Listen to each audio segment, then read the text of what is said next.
Yo, what is going on, everybody? It is me, Ryan, here, and today I'm going to be bringing you an update on what NHL 15 is going to be adding as new features soon.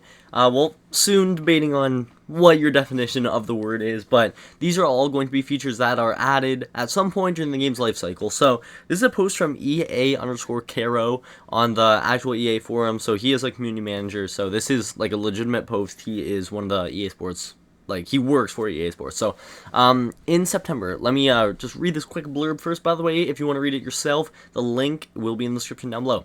So, thanks for being part of this journey as we head into the launch of NHL 15 on the Xbox One and the PlayStation 4, the start of a new generation of hockey video games.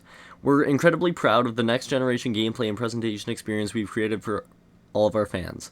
From the next generation hockey player and true hockey physics to the unrivaled in-area experience and a revolution in broadcast presentation, I'm extremely proud of what our team has delivered in 1 year on new technology. The focus on new gameplay and a presentation engine will not only deliver a great game now, but also give us the foundation to deliver next generation hockey experiences to you for the years to come. However, we're not done. We're committed to keeping the experience fresh throughout the hockey season, in addition to the roster and rating updates you've always received. The list below contains the free content updates from the Xbox One and PlayStation 4 we're working on and our expected window on when you will see them in the game. So for September, they are adding this thing called playoff mode. So playoff mode is similar to what they've had before. Here's the quick blurb about it. Create a custom offline tournament bracket with up to 16 teams from any of the 12 leagues in the game. Play or simulate each game and track player and team stats throughout the tournament. And it has some pictures. Like I said, if you want to see the pictures, click the link in the description down below. And I think they had something similar to this back in NHL 09. I believe it was called Battle for the Cup, but not many people played that and they took it out. So I'm not sure why this is one of their main focuses, but I don't know, maybe they are thinking a lot of people will play this. I don't know. Let me know in the comment section down below if playoff mode is something you're really interested in. For me, it's not that big of a deal, but it is another game mode to play. I guess when the Cup Finals come around, that'd be pretty cool as a simulation engine. Okay. So next, be a pro coach feedback. So get the coach's feedback while you are on the bench. The coach will give you tips on how to stay on top of your game and grade you on your play. So that's a small feature, but it is going to be something that... Oh, let me adjust my mic real quick. Sorry, that probably sounded really loud, but it really wasn't.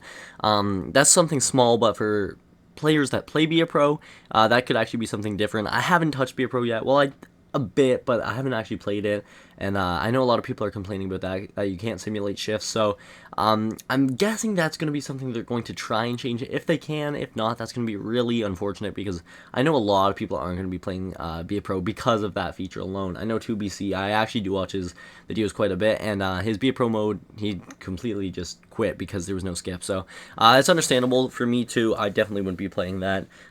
It's just, I don't have the patience for that, honestly. Maybe some of you do, and yeah, that's my opinion on that. So, on to the next feature, 3 stars of the game. At the end of the game, see the 3 stars and their high-level stats will apply to every game mode. So that's a pretty big deal. You know, 3 stars have been in ever since I remember playing. I don't know why they were out this year. I guess it was just looked over, you know, maybe something that wasn't important, but it shouldn't be that big of a deal to like get this pushed in really quick. Hopefully not, at least, because it is something that I would really like to see. It's just something cool to look at the end of the game. It's not necessary, but it is one of the small features that make the game that much better. So, onto Hockey Ultimate Team. So, several content updates, including changed layout and navigation in Hut Store, new animations for player items, and improved edit line screens to better identify players that are injured or require contract extension. So, I've only played Hockey Ultimate Team for about, like, I have 6 hours maximum, so I don't know too much about all this, but I'm assuming updates are usually for the better, so that should be good. The edit line screen, I actually like the way they did it this year. It's kind of cool. It's different. It's fresh. I don't know. I like it. It's going to take a bit of getting used to, but for now, it's something cool.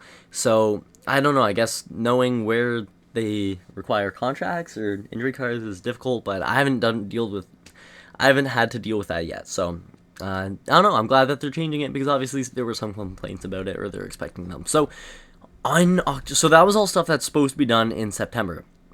as we move to October, one thing that I know a lot of people are going to be excited about is online team play. And I thought this was an update they'd roll out around January, but it seems it's coming as soon as October hits.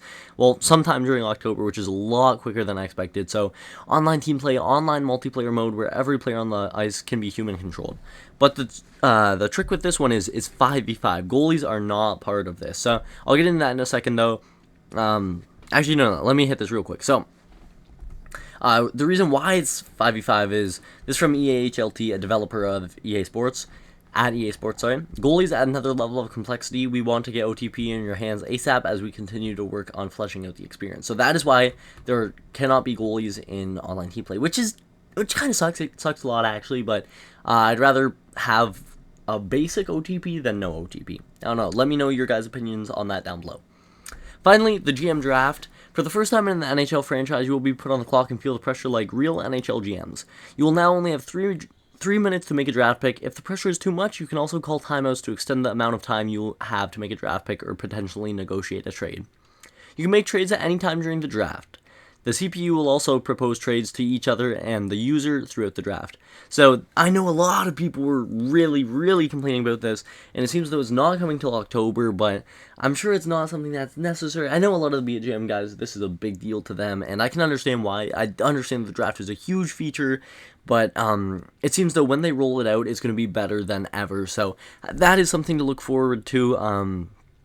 Yeah, it's going to be the best draft they have had, I believe. So that's pretty cool. I'm really happy about that. So, also back onto the OTP, EAHLT also left another message. After that one, they asked like when time frame around it is. He said, "Thanks for the message. At this point, I don't have any info to share on goalie control. It's obviously a big part of the ESHL experience, which we are building towards as part of our commitment to bring that mode back." And that's a message from Rammer himself. So it's pretty cool because you can tell like they're actually getting into it, and like they're answering questions with the community. Like I said, I can link the link, I guess. Yeah, I'll link the link below in the description so you can find more stuff about it. One last thing though before I end this video, they also took out Play a Friend in Hut. I'm not sure if you guys noticed that, and here's their answer towards it. This from him himself. "To be as honest as possible, when we have to prioritize our work, one of the things that we look at is how much people are using a feature or mode. Play a Friend in Hut had extremely low usage. That's not to say that we won't bring it back, it just became a lower priority in a year that we had a lot to do." So that makes sense. I know a lot of people used it to wager stuff, but it looks though we're going to have to go to online versus play, where you still can play a friend to do wagers that way, and that makes it a bit more fair, but it also changes the game of wagers a bit. Like, that's part of the good part about having a good team. Like, that way you can stack the odds towards you again in wagers and stuff like that, but nevertheless, it's not like you can't play your friend in any game mode. There's still versus play, and it's better than nothing. So yeah, it's really cool that they're actually communicating with our fans and giving us time frames for this kind of stuff. So, there was one last thing I did want to talk about, and I really cannot figure it out. Oh, it just came back in my mind. So, one thing they didn't mention, or I haven't seen yet, is online shootouts. And, let me know in the comment section down below. Maybe I just haven't scrolled far enough through it, but, I don't know. So, yeah, online shootouts. I loved online shootouts. I don't know when they're coming back. I really hope they do. I don't know if they can fit a full new game mode in there. It seems though they're doing updates, but they're putting OTP in. I'm guessing that's definitely something I'd play more than online shootouts, but I still would really like to see online shootouts implemented in the game. So that is all for now. Hopefully you guys enjoyed this video. I hope you learned some new information and are excited about NHL 15 in the upcoming future. So, like I said, if you enjoyed, leave a like down below, show your support. That's all for now, boys. We will see you next time.